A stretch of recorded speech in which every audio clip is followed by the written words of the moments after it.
Hello, guys. How are you? Welcome, everyone. Hello, Jean. How are you? Hello, doing great. And you? Good. Today is Wednesday, 5 of August, 26.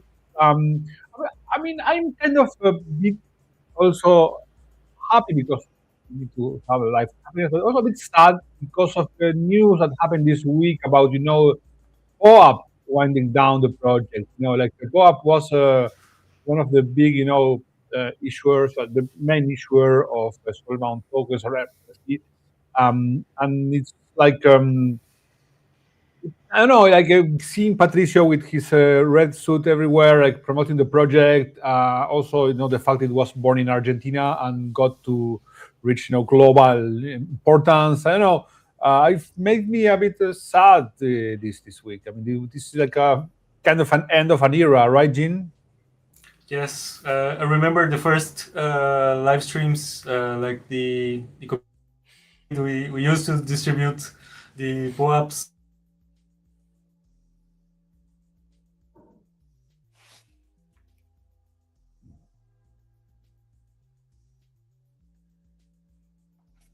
Looks like my connection dropped.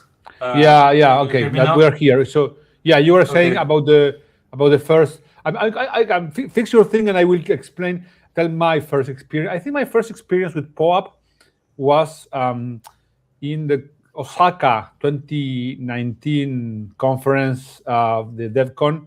I think that was the first time I saw them, and it was the conference where all of the Argentinians made the campaign to make the next Devcon in Argentina, which didn't happen because we got COVID after that, and then it was done in Bogota, which it was maybe not a bad idea because also Colombia, it's also Latin America, is also a place to when we want to bring more users. But like so, and I think that was the first time I got to meet the POAP guys. It was really early stage. Um, and so like for me it's like a sad moment then like it's closing us moment of yeah, it's sad. I don't know. I'm the worst POAP collector ever, like people. I know people who have like thousands of POAPs of all of the events. I've been to like lots of events, like many countries. I never collected any POAP. I always was like too lazy to scan the code. But like I yeah. Yeah. I don't know. One thing, one thing that was interesting is that they also had when POAP.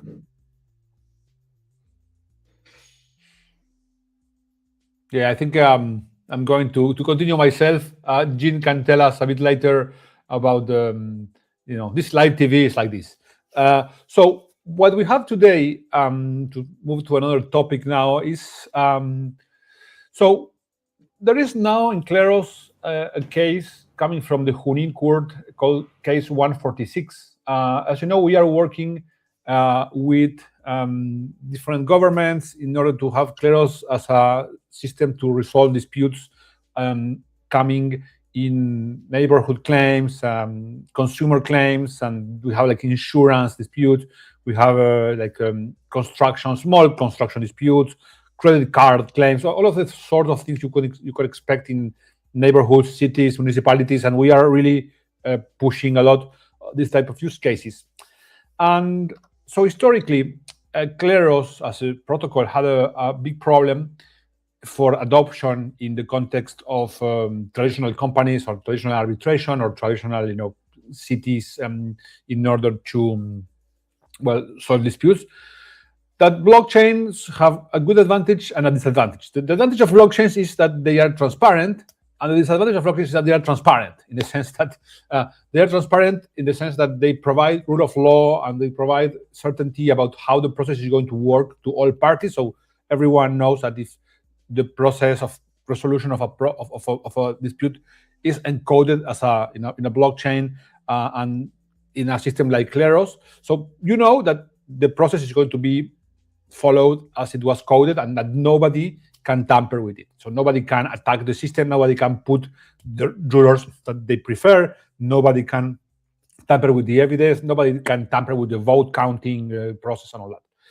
However, this advantage that blockchain has for this type of use case or for this type of process becomes a disadvantage when you want to have cases be confidential or private, because of not everyone wants their disputes to go out in the public. Actually, one of the main value propositions of arbitration as a business is the fact that it is confidential. If you go to court against someone, then that information will end up being public. And so many times you don't want that to be public because of trade secrets. You don't want people to see how your business is operating or whatever. So this is why for lots of use cases of Kleros, you need information to be private. Also, for regulatory reasons, there are, as you know, law that protect privacy of people in different countries, and this is an important issue. So for us, it was always, because of being built on blockchain, a problem that we could not give the customers or partners the access to this confidentiality that they needed to adopt Kleros. And so this has always been a big friction point for us.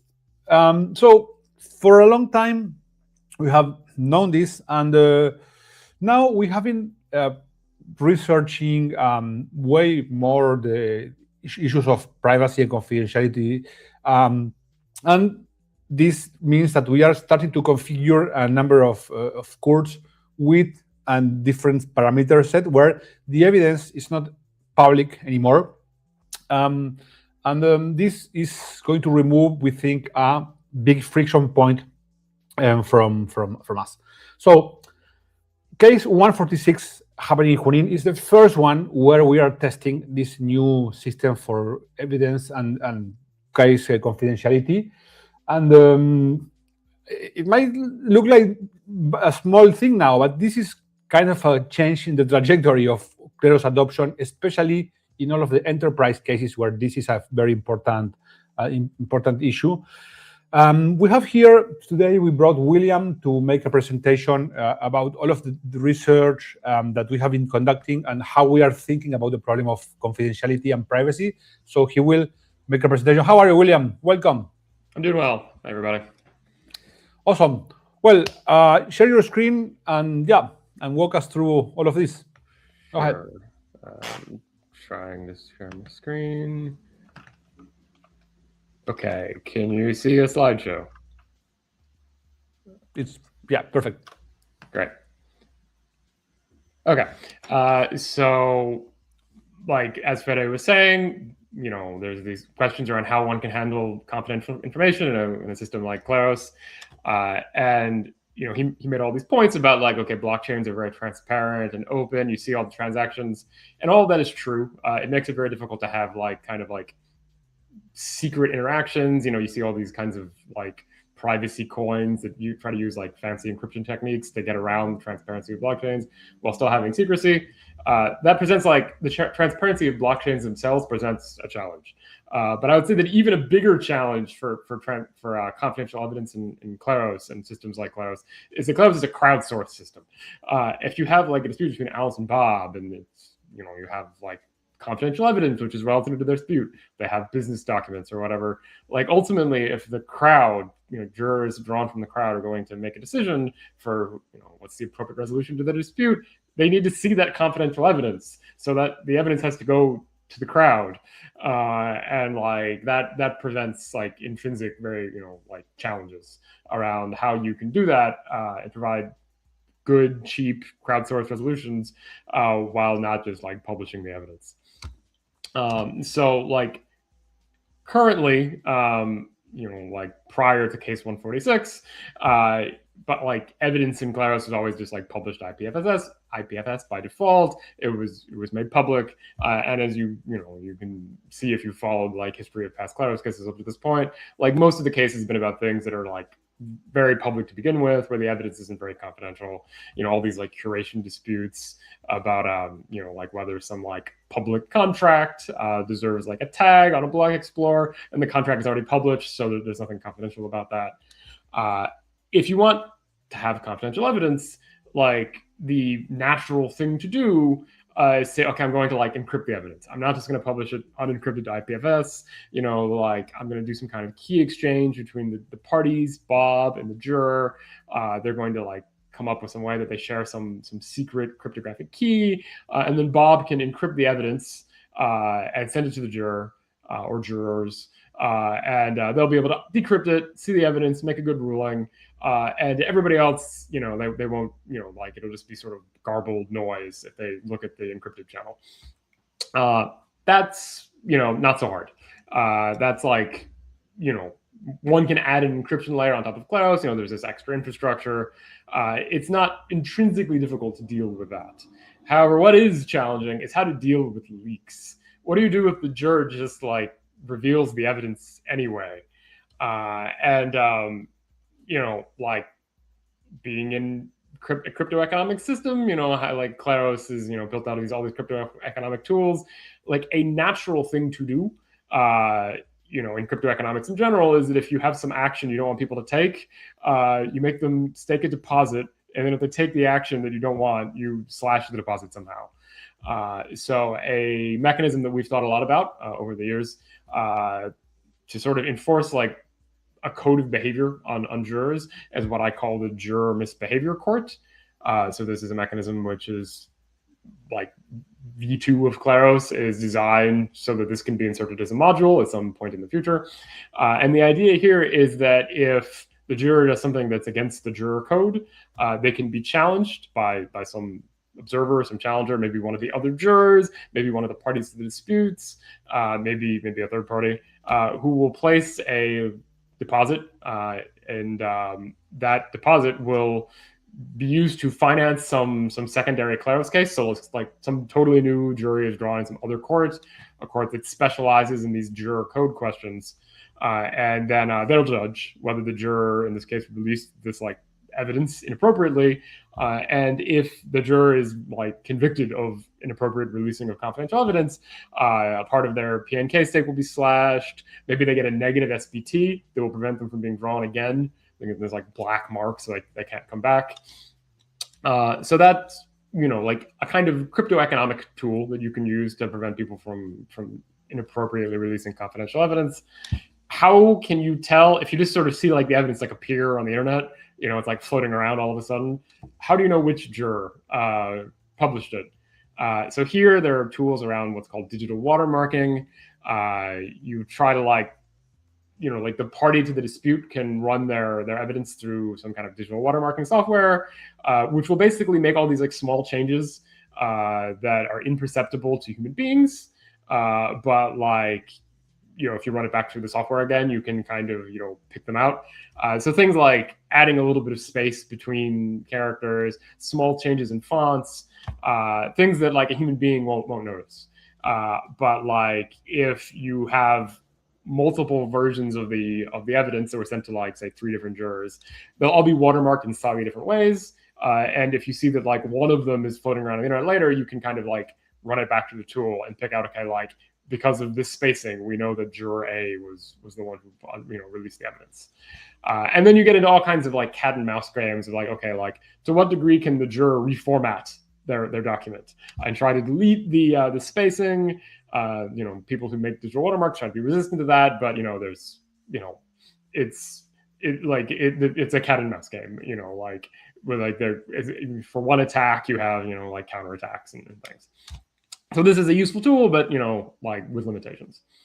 And then like an approach that we've taken for these Junín cases, for like case 146, is to use an interface called Trezorate. So Trezorate is a Swiss company that like basically does encrypted document sharing as like a service, so that makes, you know, that's an interface through which jurors can like parties can encrypt the evidence, which will go to jurors.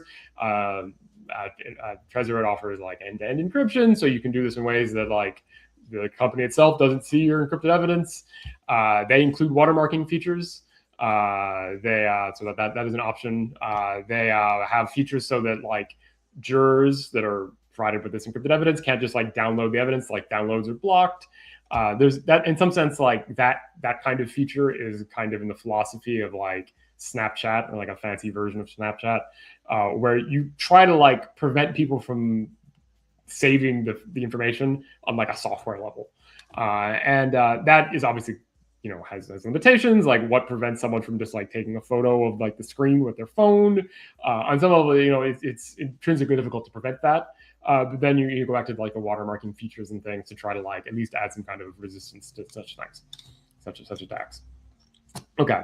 And that's all well and good. If you have like purely crypto-economic kind of defenses against evidence being leaked, these like, okay, like if I release the evidence, I'm going to be slashed in the juror misbehavior court.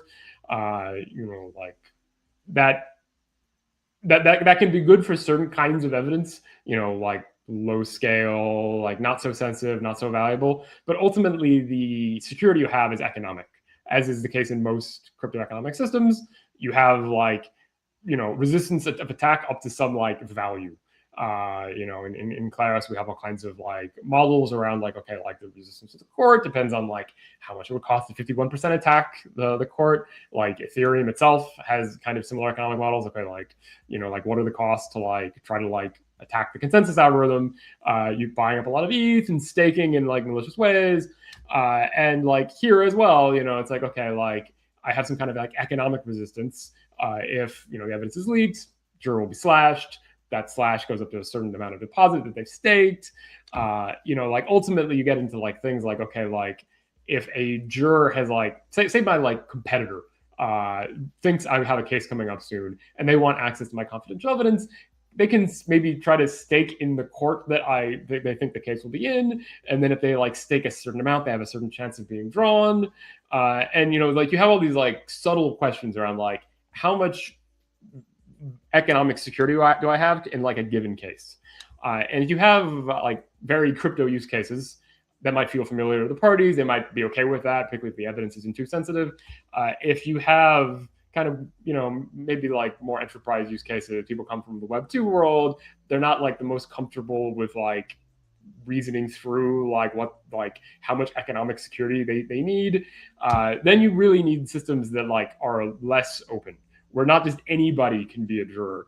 Like you have some kind of mechanism in place so that like my competitor cannot just, like is vetted in some way so that he cannot register as a potential juror for my cases. How can you do that?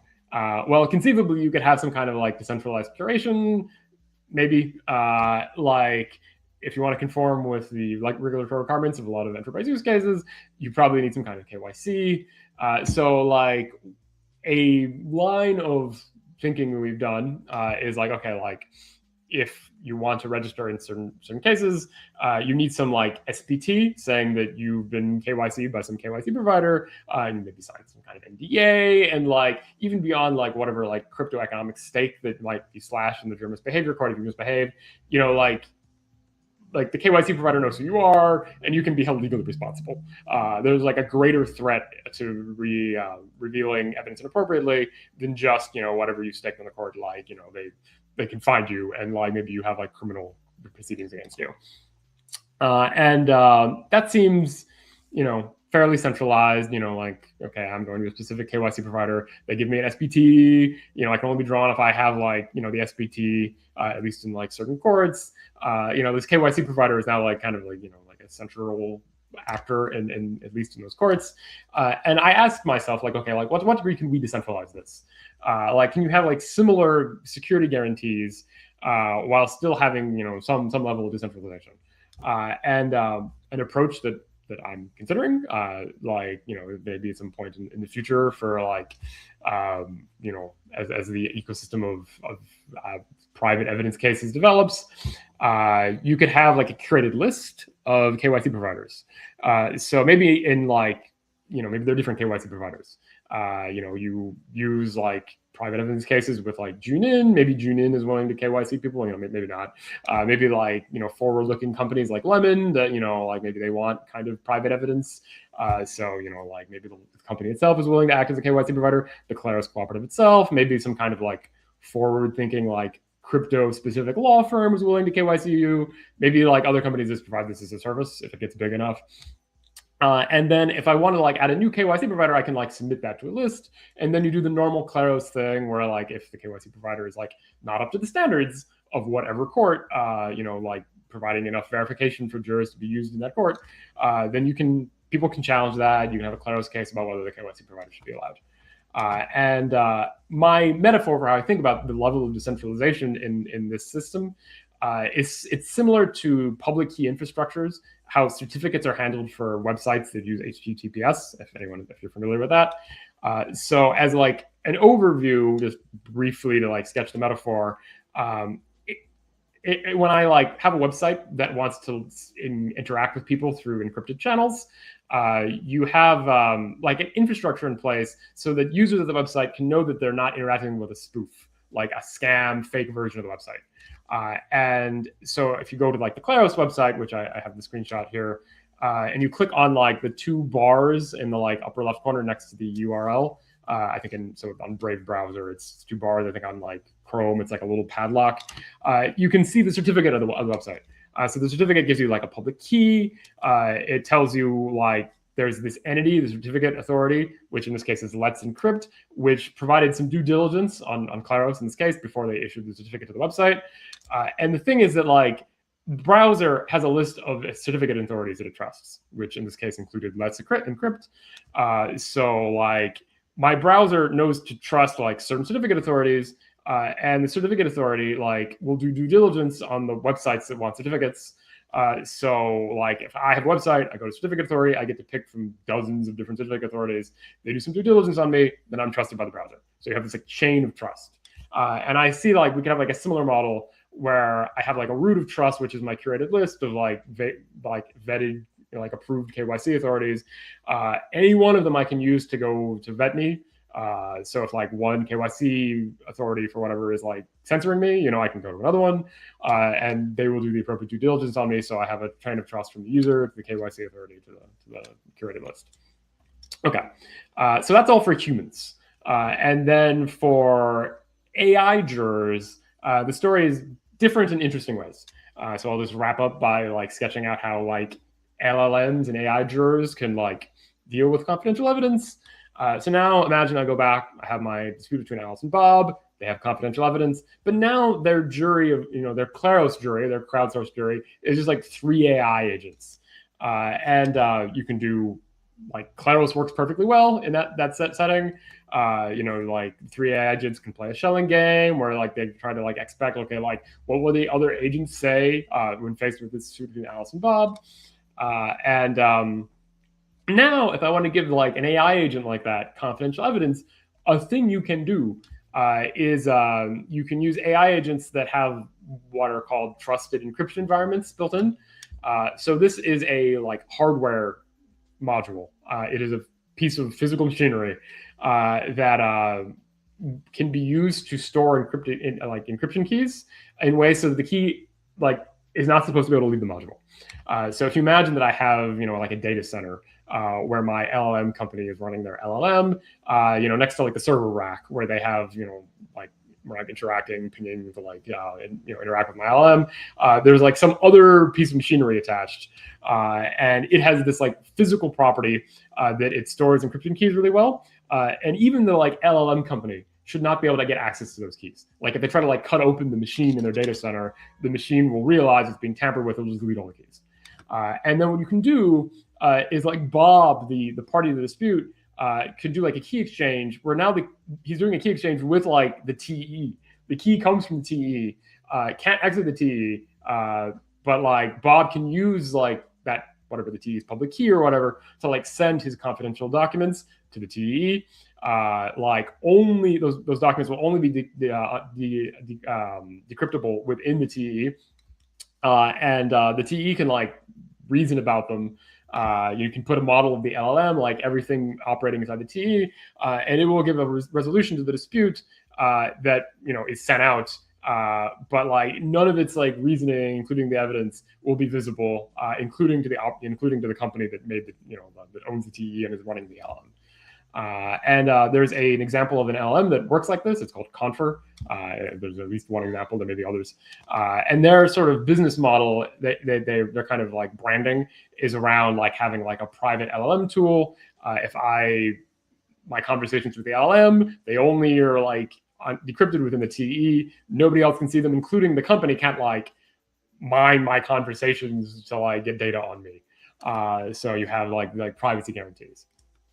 And you could adapt basically what Confer does, like some adaptation would be required. Their model doesn't totally handle this setup, but like it wouldn't be intrinsically more difficult. You can do like a setup where, I had the party to dispute, and then I have, a human juror, like a human P&K holder, which wants to run an LLM as the juror on their behalf, and at least in this court, both like the TE can generate two keys for both Bob and the juror, and the Bob will obviously send his encrypted evidence. It goes to the LLM. Nobody else can see it outside of the TE, and the juror also has sort of secrets that, like, if he's putting into this like conversation with the LLM that he doesn't want to just like publish around. He has like his prompts that he's going to use to interact with the LLM. Like ultimately, from the juror's perspective, like kind of like how you get an edge compared to the other jurors, how you operate like a good LLM juror is a matter of like which LLM you picked. So here that's kind of fixed. You pick the one that had the TE capacities, and then like what prompts, what skills, what you feed into the LLM. It's kind of like a workflow to make a good resolution. And you don't want to just publish those because that's your sort of secret sauce and your edge against your competitor. So the juror also encrypts that and sends it to the TE. And the TE like has access to the prompt and the evidence. It can make a resolution. It can publish a justification that comes out, is encrypted under Bob's key, so that only Bob sees the justification. Maybe the justification references, the secret evidence, and nobody else ever sees anything else. Like to the degree that you can trust the security properties of the TE.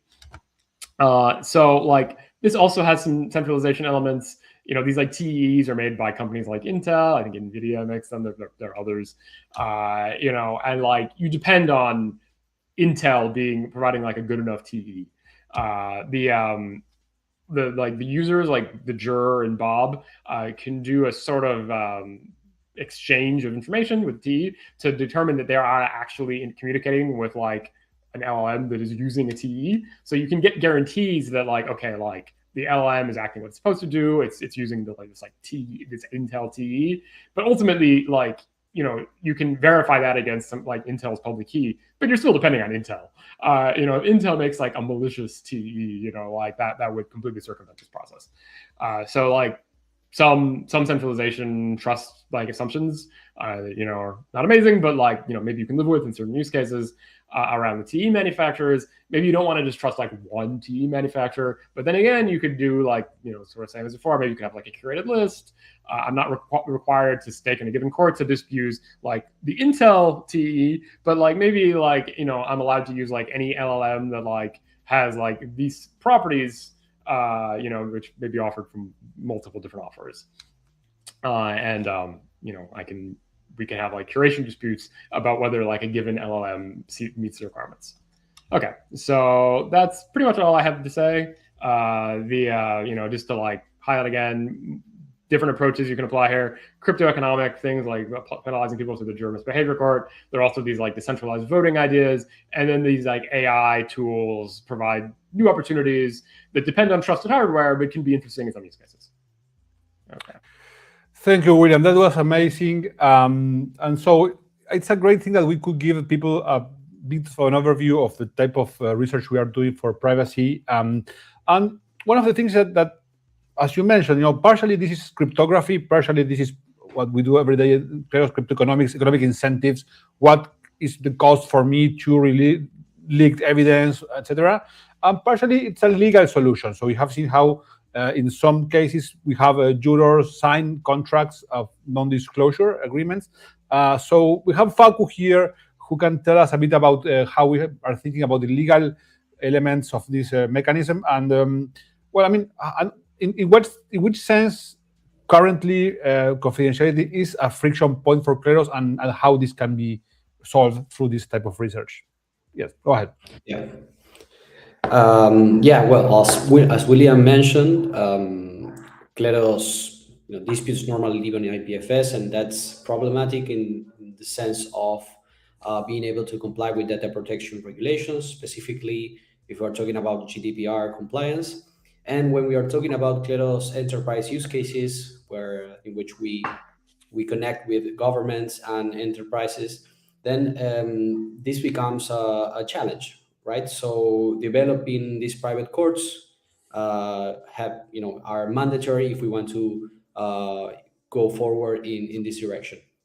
So instead of posting evidence to IPFS, what we do is we keep it in a GDPR compliant virtual data room, which is treasured, and that also applies end-to-end encryption.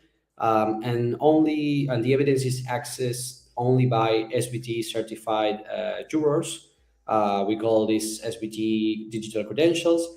And for them to be able to access this evidence, they have to comply with the requirements of the court, of the specific court. For example, if we are talking about the Consumer Ombudsman Court, they have to be either lawyers with experience in consumer protection, or they have to have experience in dispute resolution, for example. And if they meet those requirements, and if they agree to the terms and conditions, we basically are some kind of code of conduct, like the code of conduct that William mentioned, and then they are granted access to this court, and they can see the evidence in this in treasury. So in this way, we have developed like a proof of concept. It's not perfect, as William said. It has its trust assumptions and centralization points, but it's a first step towards this goal of having more private setup that will unlock these amazing use cases. It will help us achieve more partnerships and with governments, with enterprises that need to solve disputes that are around sensitive information. So this is amazing, and hopefully this will lead to more use cases. Yeah. So as Facu mentioned, this is still a proof of concept, and we have a lot of questions we ask ourselves of how to build this. And we have open now like our 10th batch of the fellowship, and then people can apply. One of the tracks that we want to incentivize people to apply to is the privacy track. So if you are interested in this type of topics, you want to help Kleros be more adopted through increasing the privacy elements in it, apply to it, and you can do it from the point of view of cryptoeconomics if you want to do that type of research, or you can do it from a point of view of law, maybe to do research about how this can interact better with legal frameworks. Maybe, William, you can, what are the most biggest challenges to the type of mechanism you are building for privacy, so you can motivate people to try to research around them? What would you say? Yeah, I mean, it really depends on which of the approaches, because, again, like I've tried to present like a toolbox. There are like all these different approaches. Some of them are complementary. Some of them are kind of for different use cases. I find the sort of AI stuff, interesting. It's new. Like we didn't have these ideas like a year or two ago. I mean, to some degree, it's dependent on like the fact that LLMs have improved as potential jurors. But there's all these interesting sort of key design questions around like, how can I handle this sort of like TEE LLM in ways that have good UX for parties and for jurors. It's like not too hard theoretically, at least I think, I'm not like a hardware person, to do this in a way that has bad UX. But if you had like, having good UX is, have their interesting research problems. So, if there's anybody who has experience with like AI and like hardware, like security, I encourage you to think about that. For the sort of other more cryptoeconomic things, I mean, like to some degree, like good policy writing is like important for like, okay, well, what exactly the policy of the juror misbehavior court, and how do we like what exactly should the juror code be? The mechanism itself isn't so complicated. It's like, okay, well, we're going to slash you if you get convicted. Maybe there's some interesting questions around like, okay, like, like my negative soulbound tokens, like exactly how should that work? Should I have like a 3 strikes policy? Like there are some interesting questions there too. And Facu, from the point of view of the legal elements, what should we encourage people to come to the fellowship to research on? I mean, there's lots of data protection lawyers who follow us. So what would you tell them if they want to research this? Yeah, it will be amazing to have experts on data protection, especially from the GDPR point of view. And yes, maybe a combination between someone with the expertise that William is mentioned and someone from the industry, from the legal industry, having both minds working on this. That would be amazing. And yes, I think that's it. This is mainly focused on data protection regulations. So I will encourage anyone who has experience in this field to apply. And if you have any questions, feel free to reach out. Yeah. Awesome. Anything else we want to add about these guys, or that's it for now? Okay. Well, good. Thank you, guys. Let's continue to the next stage. We have, I think, Fortunato here, who came to speak a bit about curation. So, hello, Fortunato. How are you? Hi, Federico. I'm doing great. And you? I'm great. Well, tell us a bit about what we have news from the Curate side. So, first thing, last week from Saturday, so from August 1st, Sunday, sorry, we launched the new incentives. Remember, we added Robinhood chain, which will use Blockscout as a reference block explorer, and we moved also Gnosis and ZK Sync to Blockscout.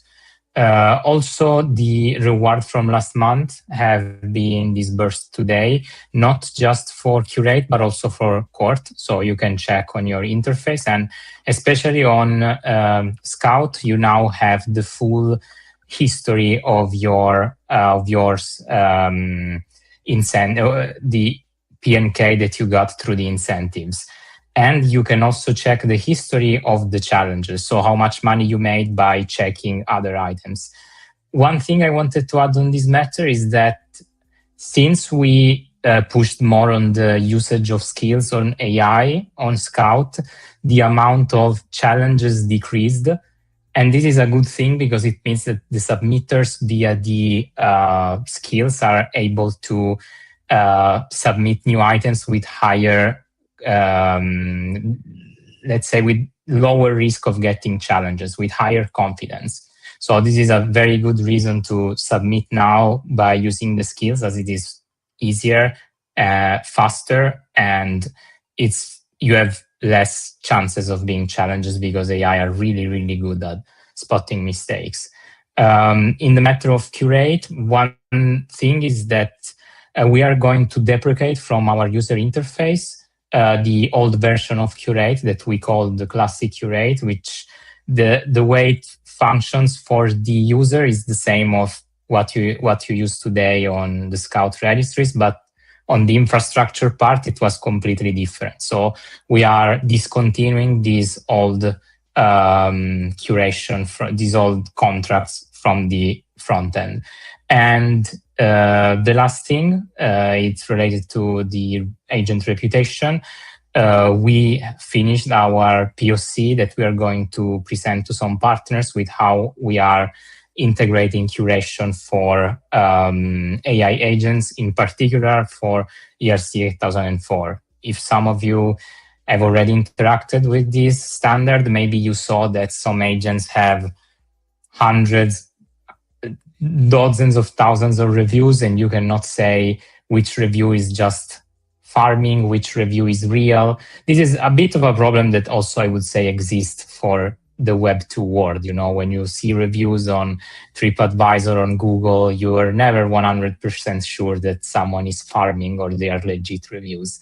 What we are doing is we are providing a way to display that these reviews, this feedback is legit.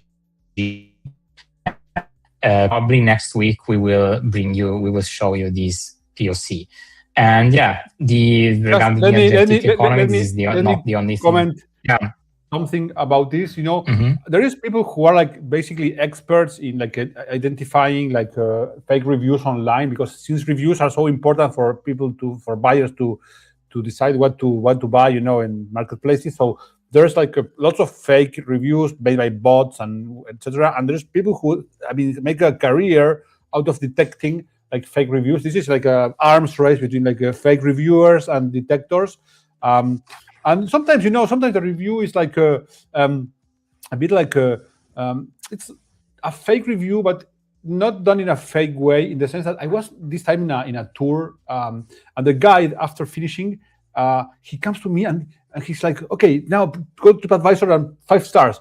And we were like in the middle of still like, we had to go back to the city after the tour, and he had to take us.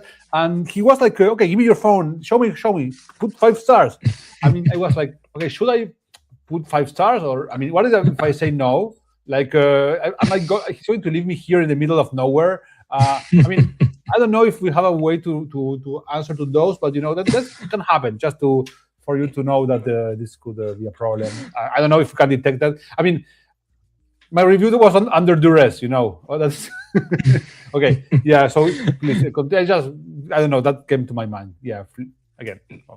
That's very true. That's actually common practice, and you raised a good point, because this is a proper market. Probably you saw them too. There are some businesses that they are offering discounts if you show them a positive review. Like, you first leave positive review, you show them, and then they give you, maybe, if it's a coffee shop, maybe they give you an extra pie or an extra cookies, stuff like that.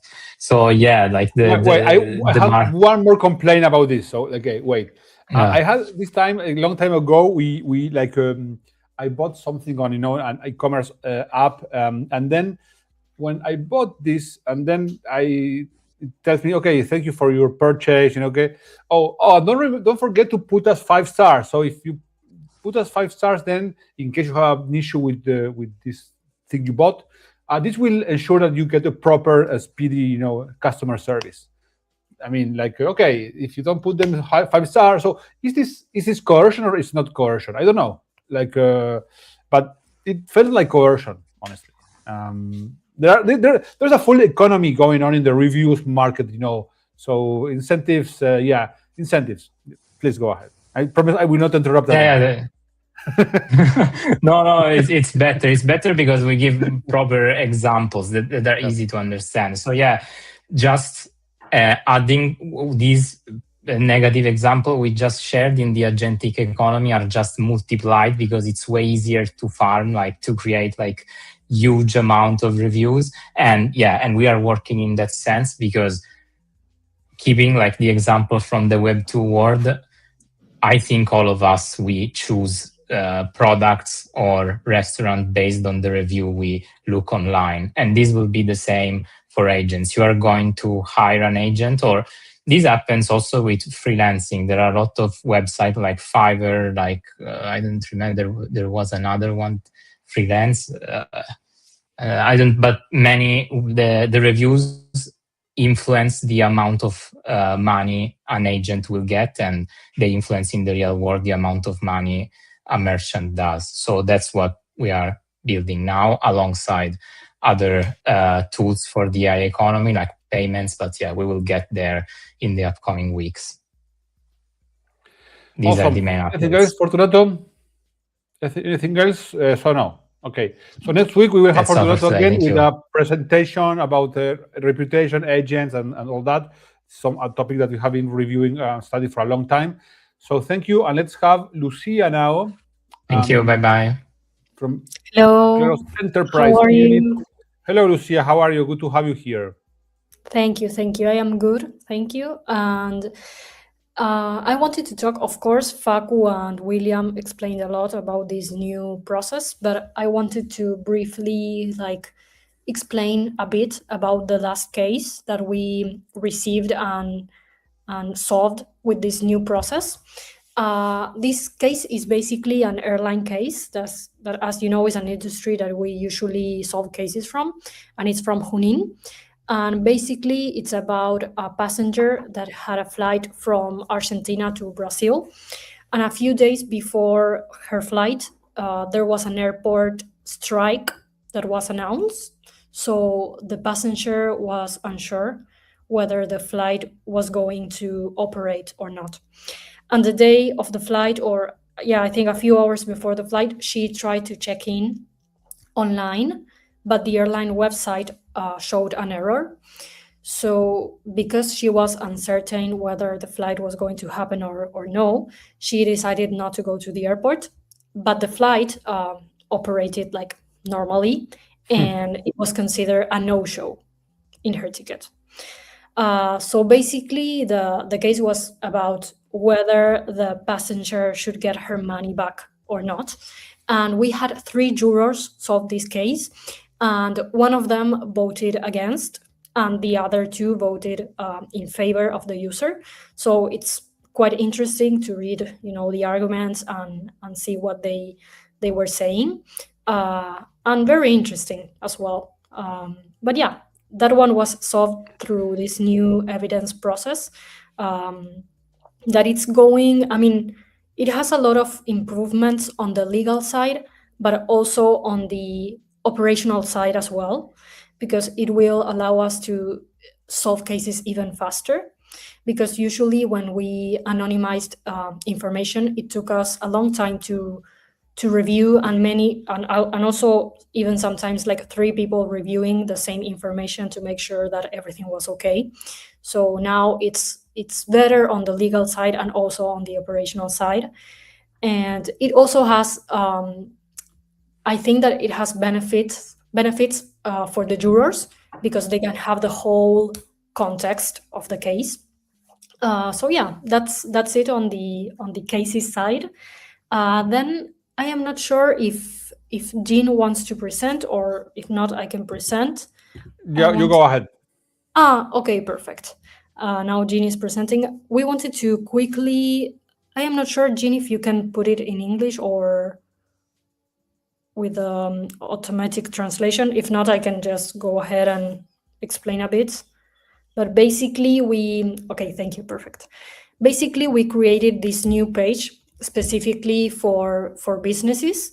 As you know, last week we showed you the government ones, but now we also have this one specific for businesses. And here we have literally all the information. Also at the bottom of the page, we have like a frequent asked questions, how it works, also the industries that we usually, the industries that we typically solve cases from. So I think it's a very good resource to have this, and hopefully we will add more areas of application as well. So here, many frequent asked questions. For example, some things that usually they ask us is like the things related with the costs, with the differences of using Kleros instead of a law firm, for example. So I think it's good to have this resource to send to potential partners. Yeah, your company can be a pioneer in dispute resolution, decentralized. So yeah, this is great. I mean, this is a great way for us to put into the same place explanation of our service when we are approaching Web2 companies or government. But this was for companies. We have another one for governments as well. So this is much better for our sales process, because we can, and we are already starting to see good results in terms of inbound, results. So this is doing really good. We will deploy some extra landing pages addressing more verticals and more specific use cases. So yeah, it's great. Anything else, Lucía? No, I think that's everything that I can tell now. We have other updates that maybe in the future we will be able to announce, but on my side, that's it. So thank you. Thank you. Look who's back. Hey, Jean, you're out of the Kleros jail? Yes, I hope my connection is not dropped. I don't know what is happening. I would say that you might be, that maybe was a censorship attempt. No, it's not better. So yeah, I guess it's not. Yeah, are you there? Okay, Yeah, I don't know why Let's this give it happened. one more Just try. One more try. Try one more try. time, and One otherwise sentence. I will. Yeah, exactly. Yes, so we published the process of Kleros Enterprise. There are 3 videos on YouTube. And I think it explains very clearly what the work is, which work that it is done by the team, what is the process that happens in the court, and how the jurors are selected. It's 3 very short videos. So if anyone is interested in like sharing this with other people, I think it's the best resource that we have. And soon we will be publishing this web page that Lucia mentioned. Yeah, I don't want to say another sentence because I don't know if I will freeze or not. No, just I mean, go with your news fast, as your connection seems to be okay now. But like have 1 minute to say everything. Great. So we have the Decision Markets Fellowship. So it's basically a fellowship track for people that are interested in prediction markets, applied to governance, to evaluate proposals, basically the use cases that are not involved with real world decisions and not just gambling. Not gambling. So, this is not yeah, for gambling. not gambling. Yeah, there's other places. It's lot of other places where people can go for gambling if they want. So this is not the place to go. this is where we try to make prediction markets useful for the society, let's say. Yeah. So there are lots of areas of research, like ideas for research that you can use. And well, the interesting part is that for picking the fellows, we are using prediction markets. So it's also an example of how prediction markets can work for that. And there's also an impact this is interesting. reward. Just one thing, because I mean, this is interesting. If you have to decide who is like a good manager for your company, or who is a good, football player for your team, or baseball player for your team. I mean, you could have like people. I mean, trade on that.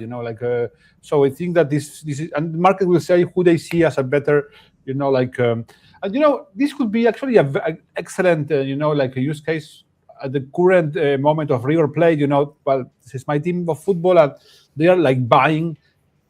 They just bought like $50 million of players in the last 2 weeks, maybe, and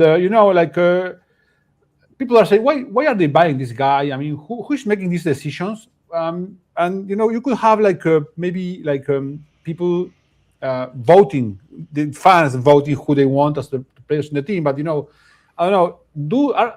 Is being a good fan also being like a good manager? Because also there is lots of information that you don't have, because how is the guy inside of the internal dynamic of the team? You see him play, but you don't know how he is as a co-worker, for example. I mean, maybe these kind of mechanisms could be used for selecting like the roster of players. I mean, I kept thinking about this like this week, because everyone was like bitching on how they were spending like $50 million in one player, 20 million in another. I mean, they're going to break the club. So maybe this is going to be like so from the people who go to the crowd VAR referee, maybe we'll get you, the predictive, players for your team. Yeah, please go ahead. Yeah, and I think it would. I think one of the first complaints about picking the wrong players is, okay, these guys are probably doing their business, like they have their side thing. They're not picking the best for the team. So the same thing. One could say that it never happened, but one could say, okay, the Fellowship of Kleros only picks the people that they want and not the best candidates. Okay, in that because people they cannot say, oh, this is the Federico's favorite guy, so this is why he was picked, right? Because Federico likes him. Yeah, that's exactly. Yeah. So if you think Federico doesn't like you and won't pick your project, okay, here's your chance to get like a proper evaluation by the markets. Yeah, this was never a problem. Just mentioned. But I think, one important part is that there's an impact reward for candidates. I think we've never had something like this. So if someone makes a proposal and then that helps us get an integration and a live integration, then that has that person get an impact point, and that impact point is I think $1,000 per impact point, or if it gets published. There are lots of criteria, so this is also pretty interesting. And then people are supposed to, the traders need to predict how many impact points each candidate will have if they get picked. There you go. That's I think it's a great experiment. We'll see how it goes, but it's a great thing to test here. Great. So we also have abroad prediction markets. We have the another round of the Kleros Foresight movie experiments.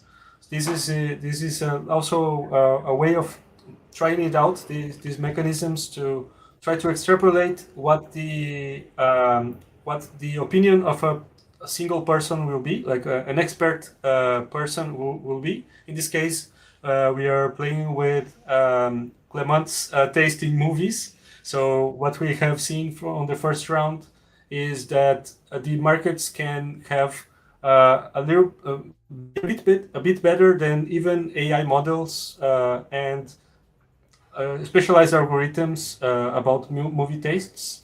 So this is also you could use this for a recommender engine in the case, but it can be used, for example, for other use cases where it's very expensive to get one person to do a review or do an evaluation, for example, of a property, say how much a property is worth.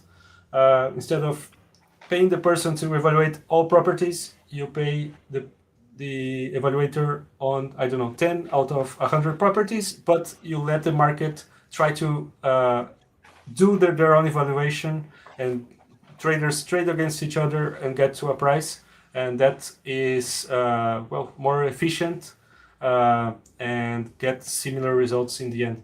So this is live now, so people that want to trade can start trading. We will soon post about this.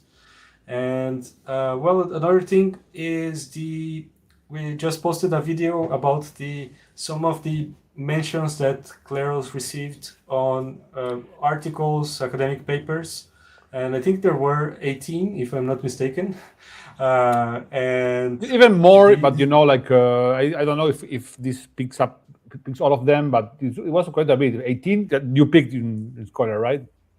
Yes, and for this video, I think it was 2 or 3 months, and we already have I think 30 or something more. So really increasing. I don't know, Federico, what do you think is happening? No, because this is a compounding effect. When we started, there was nobody writing about Kleros because Kleros didn't exist. Then we wrote the first ones, and then people found the idea that was interesting. And then when someone publishes it, you have other people reading it, and so they will mention it. And then, this is like organic growth. It's people who are researching this, and we even had people who did their PhD about Kleros. When you do your PhD about Kleros, you become invested in the success of Kleros, because a big part of your career will be tied to it. The first person I knew that was doing her PhD at Kleros was Bianca Kremer. Bianca, I met her first time in Luxembourg in the Max Planck Institute conference. I think it was 2019. It was that early. She already told me Kleros was 2 years old, and then she was already doing her PhD about Kleros. She was doing it at St. Gallen in Switzerland. And then, over time, I got to see her in different events. So she went from, St. Gallen, then to Wharton in University of Pennsylvania, basically the best business school, one of the best business schools in the world. And she was working as an assistant to Kevin Werbach. Kevin Werbach is one of the most important scholars about blockchain, and he's if you see him on LinkedIn, he's he goes to the World Economic Forum to speak to head of states about blockchain, and then very, very important guy. And then she went back to Europe, and she was at Oxford doing some visiting stay, and then now she's working in Zurich. Last time I saw her, it was on the crypto arbitration forum in Zurich. I was a speaker there, and she was doing the keynote speech. And she's working at a very important arbitration firm, legal firm called MME from Switzerland. It was maybe one of the most important crypto firms in the world. So she was the first person in the world I met. She was doing her PhD about Kleros. Then Alessia Zouk, she did a fellowship. She was one of the first doing research about AI and Kleros. And then we had a bunch more. And they do the PhD, they publish, people read it, they publish again. Then they see that we are also working with AI, and they publish something about it again. We published, in the last 3 months, we published, I think, a chapter at Wolters Kluwer about AI and Kleros, and I published one blog post also at Wolters Kluwer about prediction markets and predicting arbitrators' decisions in this type of market. Then again, in Wolters Kluwer, I published another thing. Partially, they asked me for an opinion about enforceability of AI under New York Convention, and I was called as one of the experts with Sophie Nappert and Pietro Ortolani. Pietro is an Italian. I think he's at a university in the Netherlands. So we were three. And then 10 days ago, again about arbitration and all of the experiments we did with William and Rob about the different AIs deciding cases. People see this and then, well, there's something going on here. Let's see what's going on, and the research and more. So it's a compounding thing, but it took us 10 years to reach, So, but this is organic because we don't pay these people to do that, and all of the fellowship research.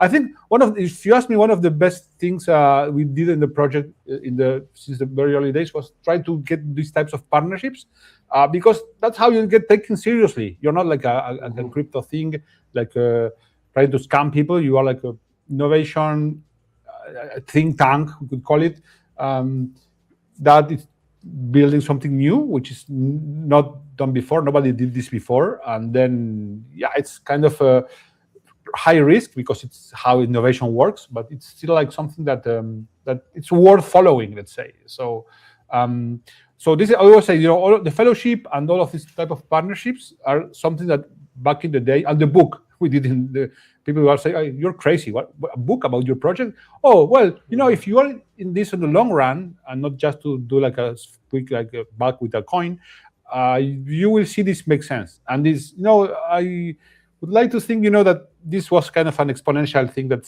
got started at that moment, even if it took a lot of time. So yeah. This is a result of long years of working. It's not that, no, yeah. Yeah, not some coincidence.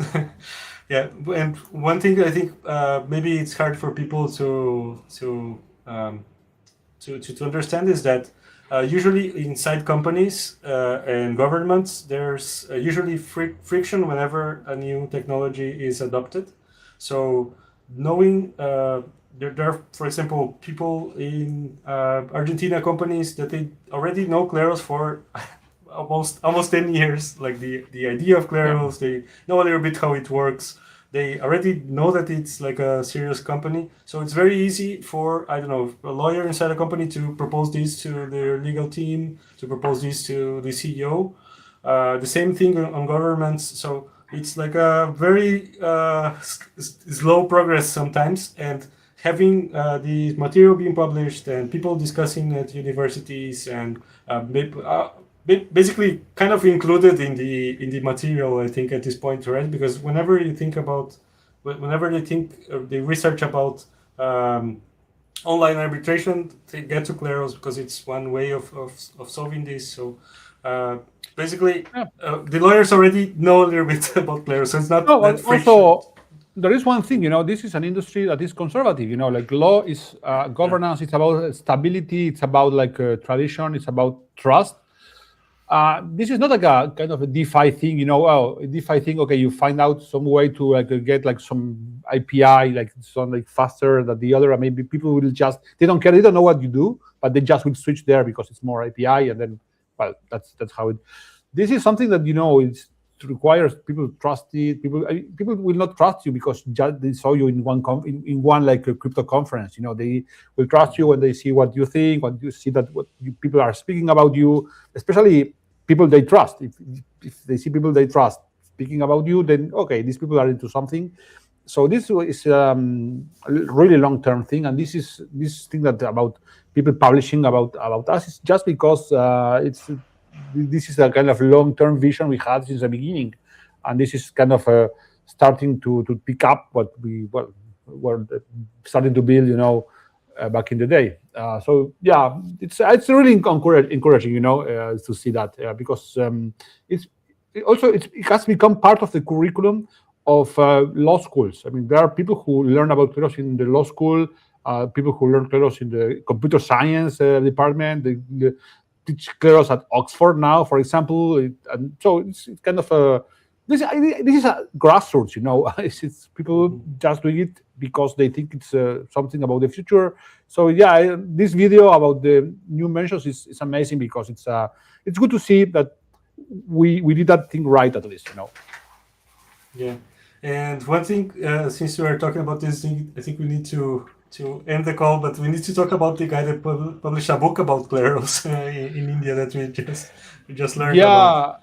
One of the people who were applying to the fellowship, I mean, we're doing the interview, and then he said, look, I have this book, and this book, Decentralized Dispute Resolution, Justice 2.0, I think it was called. I mean, we will share it later.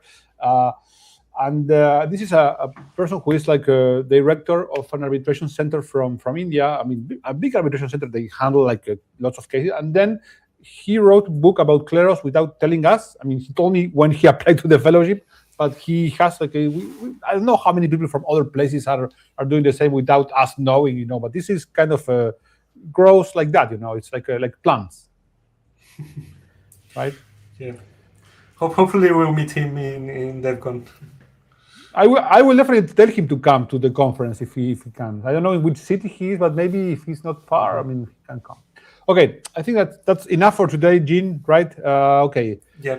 Thank you everyone, guys, for coming. Next time is on Monday at 6 p.m. Buenos Aires time for the Spanish call, and otherwise on Wednesday at 6 p.m. UTC for the English one. Thank you, everyone, guys. See you around. Bye-bye.